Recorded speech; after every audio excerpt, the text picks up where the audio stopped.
23, 23 true scary horror stories that are animated. Let's go. Let's see how many of these we would get out of, bro. I'm not gonna lie. I feel like I haven't watched any, but I feel like just off, feeling the energy of the video, I'm clearing everything, bro. I'm not gonna lie. Demons, ghouls, goblins, all of that, bro. They're not holding me. None of them. I live in a small home in a fairly decent neighborhood, and I also work from home as well. I have my office set up upstairs in a small room, with my desk right by a window that faces the front of the house.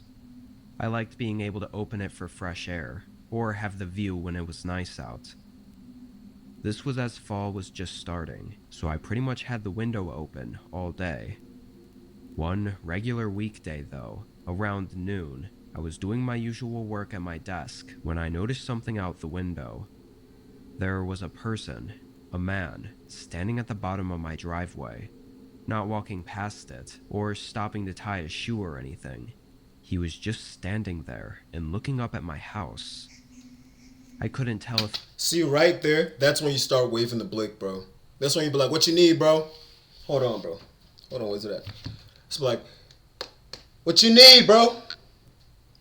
Why you here? You trying to see me? Who you trying to see?" Okay, get lost, bro. They're not here. That's what you gotta hit that, man. I ain't gonna lie. I feel like off rip, that's getting me out of this situation. Easy. Calling it. he could see me in the window or not, but after only a few seconds of me looking at him, he walked away. I thought it was really strange, but that was about it. What else was I supposed to think or do? I continued with work. I did an occasional check out the window every now and again, but seeing nothing else, I wasn't too worried about it. The following day, I was on the same routine. I got See, this is why I can't let that nigga go, bro, because I'm already gonna be panicking. See how he's checking out the window and shit, bro? I'm not gonna lie. Me, I can't let you slide after that, bro. You have to be in jail. You can't just be looking at my house, staring at me for a couple. You can't be doing that shit in general and expect to leave. No, bro, you're gonna be in jail. I can't let you go back to wherever you came from knowing where I live. I don't know how long you've been watching me. I don't know if that's the first day you've been watching me. No, bro. Nah, bro. We gonna have to address that shit right then and there. to work and was pretty busy the whole day. I had a lot of video calls with my coworkers. During one of these calls, I spaced out and happened to glance out the window again. That man was there. Oh yeah, nah, bro. Nah, bro. Switch. Switch. See, he's taking the wrong approaches. Yeah. See, he's taking the wrong approaches to these situations, bro. Nigga like me, bro. I'm not gonna lie. You're not making it out of this alive. Right there, I would have to blow you down, bro. Cause you're doing the most by doing nothing at all. What did that nigga Patrick say, bro? He's just standing there menacingly. Standing in the same spot at the end of the driveway and looking up at the house just like he was before.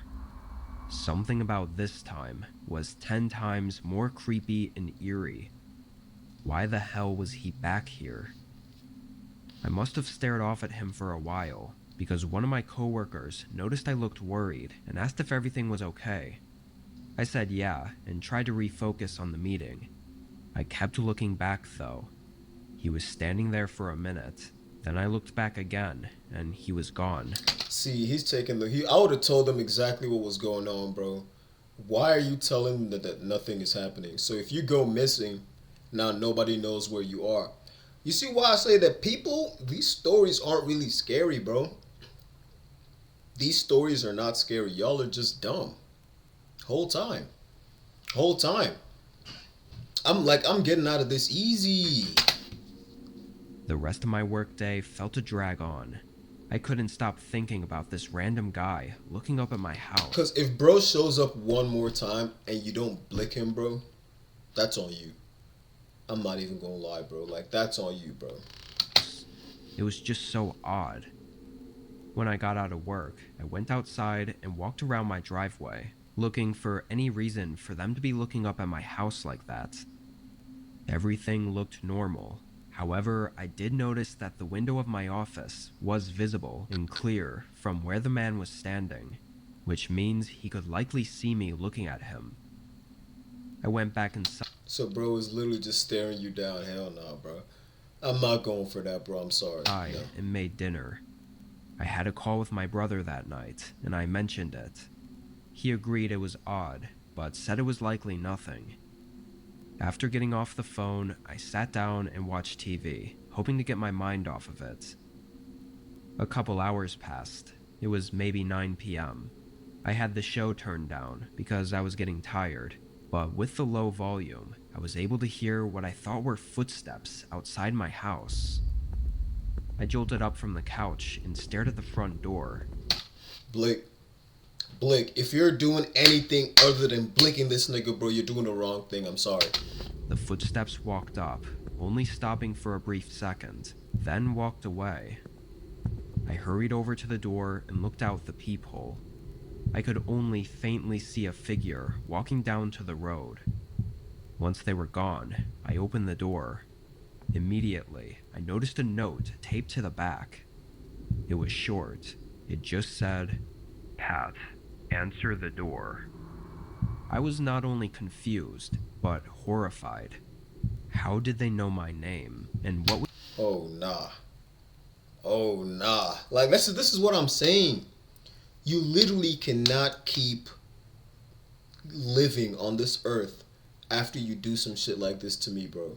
I have to make sure that I return you to God because, I don't know, one of his creations were just a little bit faulty, bro. I don't know.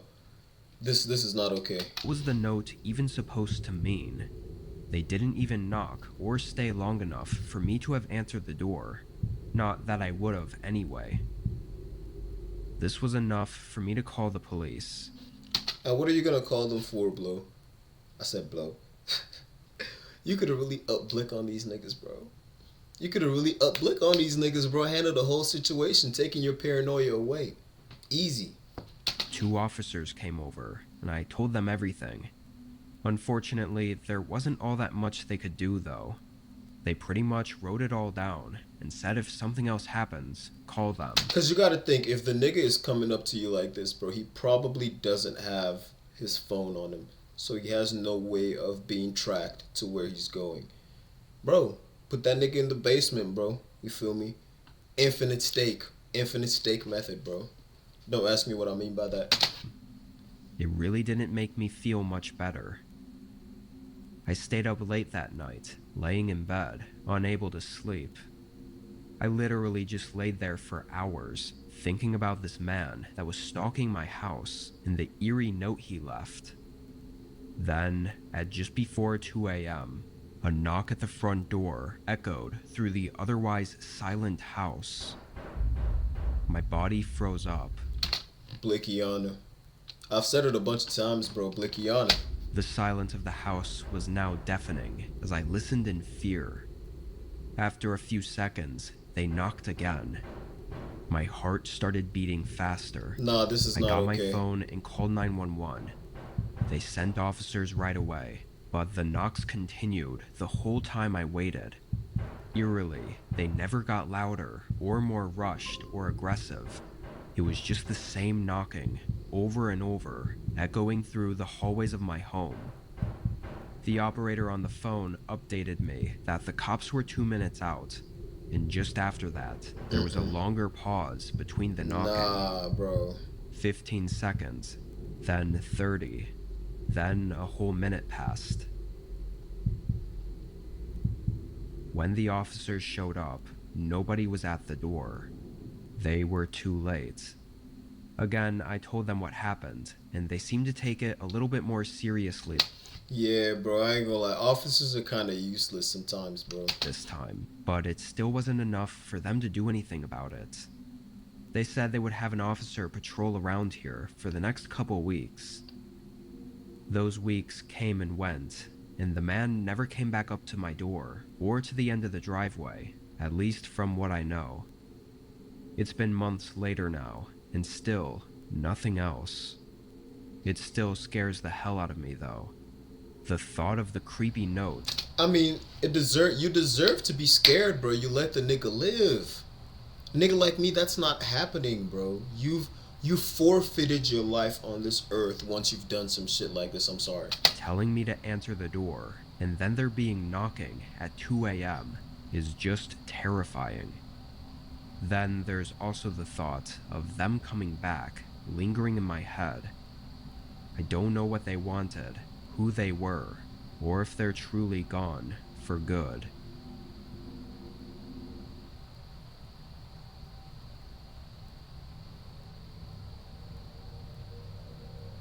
This was when I was a freshman in high school.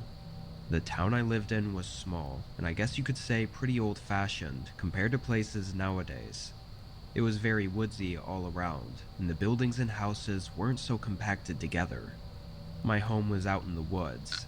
My parents had a decent amount of land, and my dad had built the place with his dad. Anyway, it didn't have a real road or a driveway. It was more of a dirt trail, so the school buses didn't have a stop at our place. I'd either have to walk a mile to my friend's house to get picked up, or just walk the extra distance straight to... You had to walk a mile to your friend's house just to get picked up by... You might as well walk to school at that point, I'm not gonna lie. School. Usually, I just walk all the way to school. Type shit. This was a typical day, as far as I could tell. I was walking down the trail from my home, enjoying the calm morning sounds of the woods, when I spotted a car up ahead. It wasn't my parents' car, or anyone else's that I knew, and it was just parked right on the trail. This trail only led to and from the house, so someone being on here was unusual. I don't know if I'd ever seen a random car here at all before this. I felt kind of uncomfortable having to pass it. There was a woman inside. She looked 35 or 40, with... I would've asked, what you doing here, man? If the trail only leads from to and from your house, then you have no business being there. So you have every right to be like, hey, you need something? I see you're coming down this way. This way only leads one way. So what you doing here? That's just me, though. Dark circles under her eyes and shaggy black hair. Oh, so she been there a minute. She glanced at me, but I just looked down. I could feel her eyes on me as I walked past, though. I picked up the pace and got to school. At the dinner table that night, I mentioned it to my parents, asking who it was and why they were there. Both of them looked worried and confused. They told me the woman must have just gotten lost, and I shouldn't worry about it. But I could see the Man, your parents are kind of slow for that, bro. I'm not gonna lie. Worry in their eyes. They dropped me off at school for the next week, which was odd because they both started work early, like 6 a.m., so they must have called in late for the entire week just to drop me off. Honestly, I thought that it was an overreaction, as I felt I was old enough to handle myself, but I knew my parents were just being safe. Type shit. On Monday morning of the following week, I packed up my book bag and started walking. During the last week that I'd been dropped off, we never saw the woman or the car, so I really wasn't worried at all anymore. However, this time, when I got to that same spot in the woods, she was there again, sitting in her car, watching me. I had a mini heart attack. This was too much to be a coincidence, showing up twice on the trail that was... Oh nah, twice? Bro, twice? Draco. ARP. basically our driveway. I said ARP. AR. Sitting in the same spot and only showing up when I was walking alone. I made the decision to cut through the woods instead of walking past her again. I took a few steps off the trail, but immediately the woman noticed. She turned her car on and drove up closer to me. I pretended to ignore her, walking faster into the woods. I heard her car door Nah. open, and her Nah. Don't tell me she's about to start hawking this nigga down, bro. She about to start hawking you down, bro? Nah, that's crazy. footsteps crunching on the leaves behind me. But then she called out my name, like my full name, in this eerily calm and loving voice. I turned my head and looked at her. She had this dead stare and blank, No. expressionless face. Her eyes were tired and heavy, and she had this sickly look. I sprinted away, and after losing sight of her, I circled back through the woods to my house, where I called my parents. They called the police and came home right away. What I didn't expect was my parents to know exactly who the woman was. That's crazy. Yeah, your parents aren't telling you something, bro. That woman is probably his mom, and his parents probably kidnapped him as a kid and raised him as theirs. That's probably what they're not telling them. Cause see, I be peeping game. I be peeping game, bro. I'm telling you. It was my dad's ex-wife from almost 2 decades ago. Whoa. Apparently, she'd had mental health issues for a while and would have these horrifying episodes where she'd get obsessed with something and do disturbing things. The day I told them I saw her, my parents reported it to the police, knowing it had to be her.